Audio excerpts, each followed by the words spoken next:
सिंदखेड राज्यात लखुजी राजे जाधवांचा वाडा आजही आहे. येथेच जिजाऊ मातेचा जन्म झाला आणि मराठ्यांचे स्वराज्याचे भव्य स्वप्न याच राजवाड्यात जन्मले व शिवनेरी राजगडाच्या दिशेने झेपावले.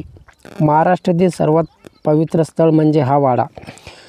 या वाड्याचे जतन करणे गरजेचे आहे. आज सर्व वसाड व पडीत झाले आहे. बुलढाण्याच्या प्रवासात सिंदखेडच्या ऐतिहासिक महालात जाता आले. ज्यांनी महाराष्ट्राला शिवछत्रपती राजे दिले त्या जिजाऊ मातेचे हे जन्मस्थान. लखुजीराव जाधव हा वाडा शहाजी राजांचे सासर आणि इतिहासांच्या भरती आणि आहोतीची साक्षीदार असलेला हा वाडा पुरातन खात्यात अधीन आहे. याच वाड्यात जिजाऊ मातेचा जन्म झाला. आज तिथे भिंती आहेत पण छेत नाही. मोकळ्या आकाशाखाली हा वाडा उभा आहे.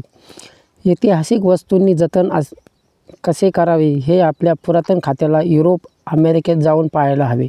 कधी काळी हा वाडा समय आणि लामण दिव्याच्या अगणित ज्योतींनी उजळून निघाला होता.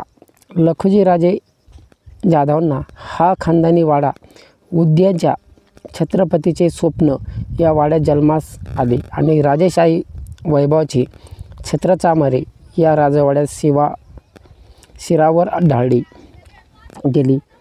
तो वाडा आज फक्त भिंती आहे म्हणून उभा आहे. याच वाड्यात लखुजीराव जाधव व शहाजी राजांचा वाद झाला असे सांगतात. हा वाडा स्वराज्याच्या मुद्द्यावर होत असे व संतापलेल्या लखुजी राजे दणादण पाय आपटीत फिरत असे किंवा संपूर्ण वाडा हलत असे. पण ऐतिहासिक वस्तू पावित्र्य उभी आहे पण ती भंग पावल्यासारखी वाटते. या राजवाड्यात लहान जिजाने शेवंती खुलली तो बगीचा आज दिसत नाही. याच वाड्यात जिजा यांचे लग्न ठरले. एका रंगपंचमीला गुलाल उधळला गेला. सोहळ्यात लखुजी राजे एक पिता म्हणून उपस्थित होते. पित्याच्या मायेने ज्यांनी जिजा यांनी मांडीवर घेतले आणि दुसऱ्या मांडीवर आपल्याच पदरी नोकरी करीत असलेले मालोजी भोसल्यांचे पुत्र शहाजी. रंगपंचमी जोरात सुरू आहे आणि गमतीनेच लखुजी राजे बोलून गेले. जोडा किती नामी दिसतो आणि लखुजी जाधवांचे ते बोल खरे ठरले. मालवजी आणि लखुजी नात्यात बांधले गेले.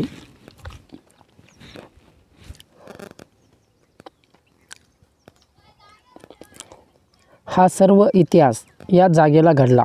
नाते जुळले आणि वाड्याचा उत्साह सुरू झाला. तो कित्येक दिवस चालला आणि सिंदखेडची कन्या दौलताबादेस आली आणि वेरुळकर भोसल्यांची ती सून झाली. विदर्भ आणि मराठवाड्यात हे असे नाते निर्माण झाले.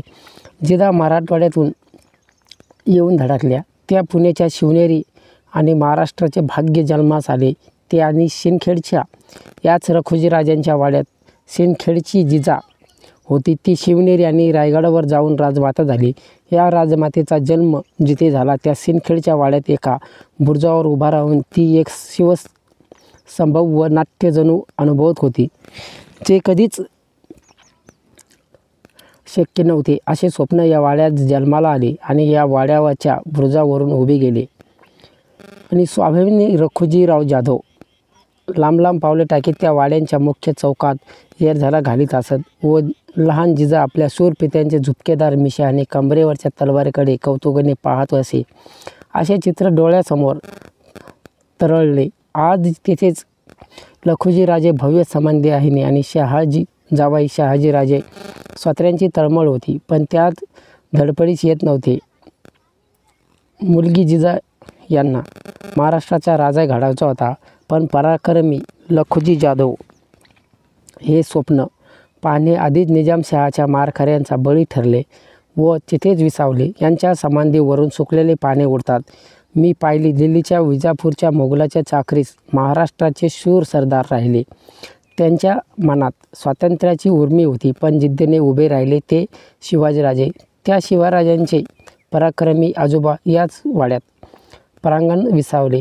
तो वाडा आज त्या अर्थाने वाडा राहिला नाही आणि शिवबाचे मातेचा जन्म जिथे झाला तिथे एक मंदिर उभं आहे. बाकी सर्व उजाड झाले व रखरखीत. सिंदखेड राज्यामधील राजमाता जिजाऊ जन्मस्थळ हे मारुतीतीर्थ आहे, पण त्याचे महत्त्व टेकायला हवे तसे टेकले गेलेले नाही आणि भावनेचा ओलावा नसलेल्या व इतिहासाचे भान नसलेल्या पुरातन खाती अशी ऐतिहासिक स्थळांची देखरेख करते, पण त्या देखरेखीत वृक्षपणा आहे. आणि सिंदखेडला मी गेलो तेव्हा मला काय दिसले नाही. गावाचा तो जुना कोट कायम आहे आणि राजमहालासमोरच्या विस्तीर्ण प्रांगणातील दीपमाळ अजून उभी आहे. बाहेर एक बगीचा आता झाला, पण आतमध्ये शिरताना काटे आणि झुडपे आहेत. वाडा आजही भव्य आहे, पण वाड्याचे मुख्य द्वार 3 भागामध्ये विभागलेले आहे. खाली देवडे आणि नागरखाना व त्यावर सज्जा.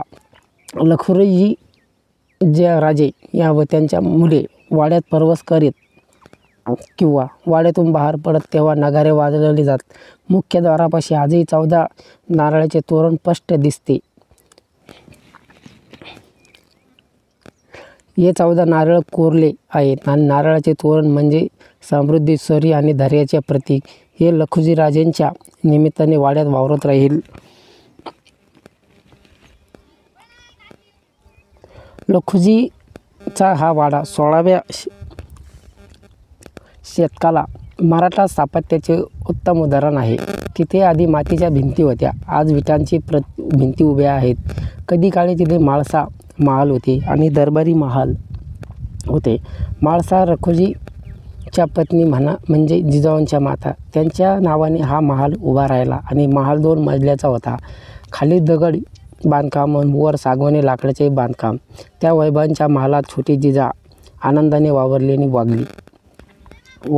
वाढवली. एक भव्य स्वप्न घेऊन शिवनेरीवर गेली आणि त्या दृष्टीने महाराष्ट्रातील सर्वात पवित्र वास्तू हीच आहे. रायगडाच्या पायथ्याशी राजमाता जिजाऊ यांनी संबंधी आहे, पण सिंदखेड राज्यातील महालाच्या पायऱ्यावर ओट्यावर देवड्यांच्या जिजरायांच्या वस्तीचा खुणा आहे आणि महाराष्ट्राच्या राजमातेचे भव्य स्मारक इथेच व्हायला हवे होते. राजमहाल व रंगमहाल या 2 वस्तूंची जपणूक करून बाजूला सुंदर हिरवळ तयार करण्यात आली होती. ती आज दिसत नाही. एखाद्या पडीक जागेत जावे तसे आज शिरल्यासारखे वाटते. या मातेने महाराष्ट्र हिंदवी स्वराज्य निर्माण व्हावे म्हणून बाळ शिवाजीकडून सोन्याच्या नांगराने नांगरणी केली.